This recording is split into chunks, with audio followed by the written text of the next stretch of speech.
What's going on, guys? Welcome back to my channel. It is Heart DFS, and today we have another NBA slate breakdown for Draftkings. We have a nice 3-gamer today for the playoffs. The playoffs been a lot of blowouts, which have been kind of ruining some props, but we went 3 out of 4 yesterday, which is nice. So I'll have that NBA prize pick video out later today in about an hour or so. But if you're new to the channel, please hit the like button down below, subscribe, comment. Do appreciate all the support. As I said, I make NBA prize pick videos daily, as well as these slate breakdowns for the Draftkings, NBA playoffs, and other content as well. So make sure to check that out. Before we get into it, just want to say, follow me on Twitter at HeartDFS. A lot of you still aren't following me there. I'll be putting up my prize pick plays like yesterday. Put up my plays and kind of added some more on to the fact that they had tacos, and if you didn't see that they had tacos, and you kind of missed out on 2 free easy plays with the cat taco and the Devin Booker taco. So definitely make sure to follow me there at HeartDFS. And yeah, let's get into it. Just want to look at my lineup from yesterday. Played the $4 again, and I kind of went with a lineup similar to my core in the video I made yesterday. Went with Durant, CJ, McDaniels, Clark, Collins, Young, Nance, and Beasley. I had Bam and I think it was Anthony Edwards in one, and I kind of switched it around. Decided to go with Collins since he got moved in the starting lineup. He saw about 30 minutes. Kind of got there at 31, not the best, but McDaniels failed. Well, I talked about how I really liked Morant. Obviously, he's the main guy in the team. It was a blowout, so he did lose some minutes and some points due to that, so that's kind of unfortunate. I really talked about CJ, how I really liked him. I mean, the man's shooting 25 times a game, playing like 40-plus minutes. McDaniels was very disappointing. Clark, decent. Collins was, I guess, an okay play. He was a little bit popular. Trae Young, no one's going to Trae Young just because of the first game. I went there to take a risk. He had a decent game, 25, 7, and 6, but the 10 turnovers really killed his fantasy score. Larry Nance, another decent play I talked about, and then took a shot on Malik Beasley.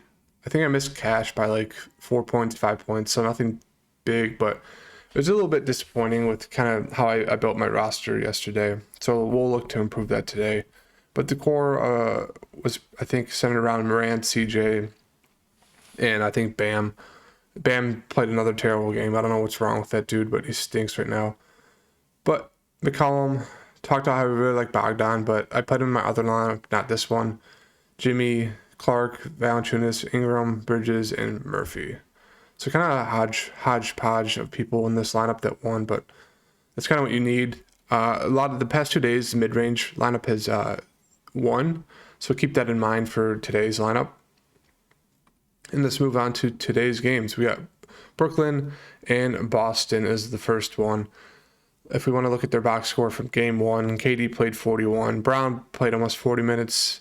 Drummond only played 17. He's a guy that does get limited at times. He's, foul prone. Kyrie played 42. Seth played 30. Claxton played 31 off the bench because of Drummond. Dragic played about 30 minutes, and then Patty Mills played a little bit. Oops, I didn't look at the Boston side. Sorry about that. Let's just pull that up real fast. I think they played Sunday.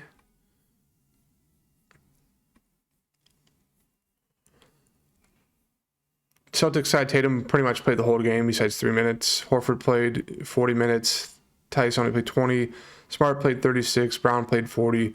Grant Williams played 21. Pritchard 20, or White 28. Pritchard 8. So let's move on to the breakdown. We got Kevin Durant 10K. I love him in this spot. I know people might get to Kyrie just because Kyrie had a better game. He's $100 cheaper. As you can see, 39 actual real life points, 65 fantasy points overall. But really love both of them in this matchup. Obviously, fast-paced game, no defense from either side. Durant had pretty much a letdown game. Shot the ball 24 times, only made it 9 times, played 41 minutes. Didn't get his usual rebound mark or his assist mark. Did get you a block and steal, which is nice to see. He usually gets about a steal game. But he had 6 turnovers, just didn't score the ball well at all. His price came down $800. Love Durant in this spot. I know they're kind of focusing on Durant a bit with their defense. They played really intense game 1. But I kind of expect it to go like how the Hawks Heat game went in the second game, where the first game they were all over Trey. Trey had a terrible game, and then Trey had a pretty good game yesterday. Not the best, but he was still able to score and do what he was able to mostly do. I kind of expect that with Durant as pretty much the best player in the NBA. Durant is going to get his. I don't really see you stopping him for more than one game. So I really like Durant in this bounce back spot against Boston for my core today. Really like Kyrie as well. I mean, you can't really complain. He's another guy who's going to shoot the ball really well, play 40 plus minutes, has the ability to get you, the assists, the steals, rebounds. So really like Kyrie. Bruce Brown, price is coming down to $6K. Played a ton of minutes, but just didn't shoot the ball a lot or well at all. I kind of expect a little bit of a bounce back spot for him as well. As we can see, he has some high ceiling games when he's able to get those cuts and those passes from guys like Kyrie and KD. So don't mind getting to Bruce Brown. Drummond is just more of a tournament dart throw play. As you can see, his minutes are just fluctuating around 20 minutes, and he can still go off in that amount of time. But I think he's almost a little too big in the spot against the Celtics. I know both sides like to go small, so if you want to take a shot on a guy like Claxton, 4,700. Minutes are slowly going up. He's performing well. He's more of that fast-paced big, and that's why I like him. So I do like Claxton a good amount today.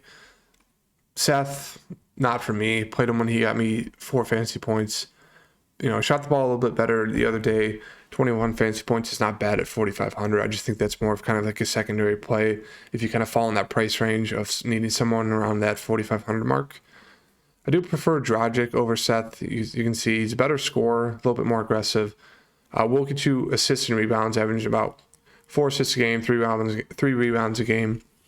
Kind of get a little bit more than his scoring average. That's because they're kind of honing in on KD and making others score. So I don't mind getting back to Dragic at 4K, a guy who should see about 30 minutes. And he's kind of floating around 25 to 30 fantasy points, which is not too bad at 4K. LaMarcus didn't see any time, and that's about it. Patty Mills, 3,200. I don't see how he gets extended unless someone's in foul trouble like Kyrie or Dragic, but I don't really see that happening, so I want to get to Patty. Just, had to mention him. Boston side, love Tatum and Brown. I think I'd prefer to get to Brown over Tatum just due to the pricing. I think you want at least a piece from this game. A piece of both stars from this game, so either both the Brooklyn side and the Boston side.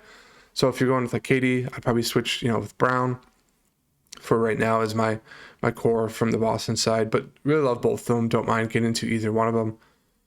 Horford, I don't get Horford. I played him when he played Miami. Where was it? I think I played him in this Miami game. Maybe it was a different one. He only shot the ball 6 times, 6 points, but he did rebound the ball 15 times. Had 4 assists. I guess he's relevant again in fantasy terms, so I don't mind getting to him. It was nice seeing 41 minutes. I don't know if we see that much in this game, maybe close to 35, but he doesn't shoot the ball a ton. But 6.4 for him. He's playing, he played 41 minutes. You can expect at least 35. I don't mind him in the spot. There's going to be a lot of rebounding opportunities. The Nets like to shoot the ball a ton. So Horford looks like a decent play at 6,400. Marcus Smart, 5,800. Looks like a great play as well. Played 36 minutes, shot the ball 17 times, shot it really well, which sometimes he's not the best shooter, but also got you 7 rebounds, 6 assists, a little bit more than his normal amount. 2 steals per game, about average. So don't mind him at 5,800. It looks like a great spot for Marcus as well. Derek White, 5,100, played 28 minutes. Did well. I guess not really for me. Tice, not for me. He played 20 minutes. He kind of got phased out closer to the end of the game. Don't think they're going to go back to Tice really at all. I think they'd prefer to put Grant Williams in. He's a little bit smaller, quicker, can shoot the 3 a lot better than Tice. So if you would take the shot on someone who's lower owned, I'd say Grant Williams is a good low-owned value piece for today, even though he's not the best point per minute guy. And that really does it for me in this game. Philly, Toronto side, we have... I'm going to have to fix this. Scores. I think they played Monday. Yep. So as we saw Monday, Garrett Trent Jr. and Thaddeus Young were both ruled out for pretty much the whole day until like about 30 minutes before lock, when Garrett Trent Jr. did actually play, and same with Thaddeus. As you can see, they didn't play much at all. Garrett Trent Jr. played, I think, the first, like 5 minutes in the first and then 5 minutes in the second. And then at halftime, he just didn't come back out. Thad Young only played 8 minutes. So not getting extended for that. But today, they're both playing again. So you can expect to see, close to 40 minutes for Siakam, OG, Van Fleet, and Gary Trent. I'd say Gary Trent maybe 30, 35, depending on how he's feeling. He is still sick. Thad Young, I'd say maybe 15 minutes at most. Not relevant. I took a shot on him the past 2 days, and it hasn't worked out, so I'm not going to go back to that. Boucher should drop down back to about, say, 20, 25 minutes, maybe 30 if they need a scoring. Birch around 15 and 20. And Flynn, I'd say, drop back down to about 15. 76ers side, Harris, we'll see close to 40. Same with Embiid, same with Maxey, same with Harden. Green will probably fluctuate between 30 to 35 if he's hitting his threes. Niang will probably play 10 to 10-ish. Reed 10, Thibault. His minutes are going down, which is interesting. He also won't be able to play today. So Green is pretty viable. He'll probably play 40 minutes. They'll have to bring a guy like maybe Shake Milton off, play 15 minutes, maybe Korkmaz. Someone's going to have to fill in the small forward role behind Danny Green. I don't think they're going to extend him for 40 minutes, but who knows. But yeah, Thibault is out for today. He can't play due to not having the vax and the game being in Toronto. So on this side, Philly, Embiid, it's a really low price for Embiid, 10-6. Had a better game, but still fantasy point-wise, he's kind of limited. Only shooting the ball 15 times, 16 times. They are kind of blowing out the other side. And it's all due to, Tyrese Maxey. 38 points in the first game. Second game, he was really doing nothing in the first half. Second half, he exploded, 23 points, 9 rebounds, 8 assists. Pretty much the reason why they've blown out the Toronto Raptors the past 2 games is because of Tyrese Maxey. So Embiid has been limited due to that. Same with Harden. His price continues to drop down. Only shot the ball 9 times. Still almost got you 40 fantasy points. Had 3 steals. Didn't get his normal assists, which is, because of Tyrese. I like Tyrese. Loved him in the regular season, but he's been kind of destroying my fantasy props due to how well he's been playing. Tobias, seen about 40 minutes, playing really well recently as well. So, having all these guys play well has kind of, made it so Embiid and Harden don't have to do as much, as you can see in their fantasy score. But, as we know, Embiid's MVP caliber, so is Harden. Don't mind getting into either one of these guys as well at the top. If I had to take a shot on one of these two, I'd say definitely go to Maxey. He's a little bit safer than Tobias, but I know one of them's going to cool down, or both of them are going to cool down this game, and they're going to have to rely on Harden and Embiid. One of those games is coming up. Maxey is a great player, but I just don't see him shooting, 60+%, especially from 3. I think, that number's going to drop down here soon. Maybe in Toronto, it's a tough place to play. Danny Green is definitely relevant in 3,600. Not the best point per minute guy at all. But if he's hitting his threes and he's going to play close to 35 minutes, even close to 40, I think you have to do it at 3,600. As I said, Thibault can't play today due to not having the vax. So they're going to be running low at guys in that small forward range, so that you might see guys like Shake Milton, Niang, maybe Korkmaz kind of come in and play 10 to 15 minutes. Don't think you need to take a shot on any of those guys besides Danny Green. Toronto side, Pascal 9K, love him. They've just kind of they've been playing the minutes, him and Van Fleet and these other starters, but they've just kind of gotten screwed by the game blowing out. Van Fleet started the first quarter, 15 points, only got 5 points the rest of the game. Those all came in the fourth quarter when it didn't matter. It was frustrating, but really like him once again today. Same with Pascal. Both my favorite plays in this game. OG looks pretty decent at 6,400. Garrett Trent Jr. back does kind of limit OG's shots a bit, but they will definitely need him to play well. Scotty's still doubtful, so it's more minutes, secured minutes for OG. Garrett Trent Jr. looks like an okay play. Not sure how many minutes he'll play today. He will start. Only played 10 minutes in that last game. I expect him to play closer to 20, 25, maybe more if he's feeling a lot better. What to see. Maybe they'll have news on him today. But if he's playing his normal amount, 5K, I'd definitely go there. But if he's limited, I'd probably just stick to guys like Van Fleet and Pascal. I don't think I'd get to any of these other guys. Maybe Boucher. I think his minutes will drop back down to around 25-ish, which kind of makes him a secondary play for me. Chicago, Milwaukee, this game looked like a blowout, but then the Bulls came back. DeRozan had a terrible game, 6 of 25, still got 41.5 fantasy points. I think you're going to need a piece from this game as well. It might be hard to get a piece of one of the stars from each of these games, but I think that's the kind of the route you're going to have to go, just because there's a lot of great prices, good people to get. Vooch dropped down to 7-3, shot the ball 27 times, 56 fantasy points. I know a lot of people are on Vooch today. I still think I'd rather prefer getting to Zach. He's in foul trouble, so he got limited in his minutes. Usually you'd probably see 40 plus from Zach. So I do really like him today as well. Caruso, should see 35 minutes. Great defensive player. They're going to need him in this series. Pat Williams, he's going to play, he got limited. Wasn't as effective, but I do expect him to see closer to 30 minutes. Good play at 4K. That really does it for me on the Bulls side. It's pretty much Caruso, Levine, and DeRozan. I don't know if I get to Vooch today. I think people are going to chase the fact that he shot 27 times. I don't know if I can expect that from him today. Giannis, 10-9. Started off great, kind of slowed down in the second half due to foul trouble. But it's Giannis. 10-9 is a great price for him. Drew Holiday, really like him today. I expect him and Middleton to bounce back. They both played pretty bad yesterday, or not yesterday, a few days ago. I think I'd rather prefer Drew Holiday just because he gets those steals, about 2 a game. But don't mind Middleton at all. Bobby Portis is questionable. I guess he's probable. Played great, 10, 12, and 2. Kind of a little bit of an outlier game, especially in 23 minutes. Kind of expect the same amount of minutes for him unless the game blows out, but can't really expect that. Brook Lopez, 10-8. Had a decent game.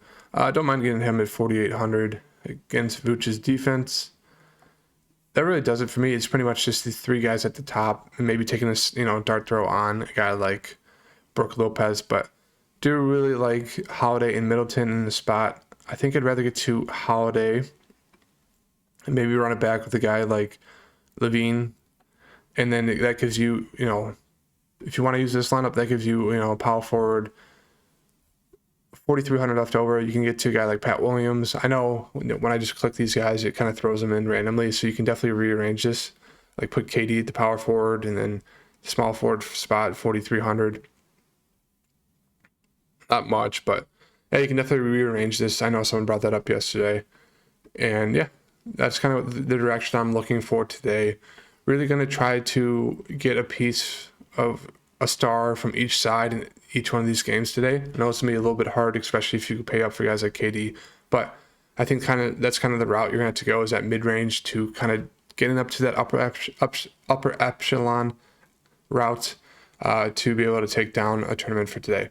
There's my core for today. I will probably change it, so definitely make sure to follow me on Twitter at HeartDFS. Leave a like, comment, subscribe, and I'll have an NBA Prize Pick video out in a little bit, probably about 30 minutes to an hour today. Thank you guys. Peace.